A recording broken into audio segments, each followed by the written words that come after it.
Der erste Spiegel von Kurt Dehn. Es ist arisch lang her schon. Da haben jedenfalls die Leute noch kein Spiegel gekannt bei uns in der Pals. Da war mal ein Landsknecht, dort bei den Soldaten.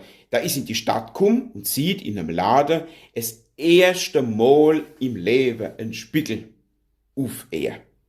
Und meint halt, wenn er neu guckt, dass das Bild jetzt ein Bild halt wär. So kauft er den Spiegel und schreibt pflichterfüllt: Ihr Lieben zu Hause, ich schick euch anbei jetzt mein Bild. Es geht mir noch gut und ich hoff's bei euch auch.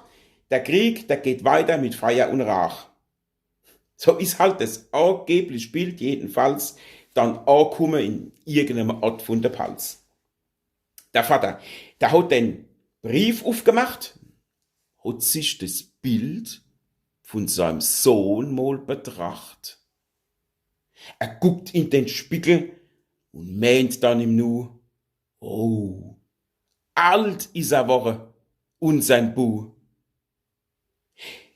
Die Lisette guckt über die Schulter im Runner.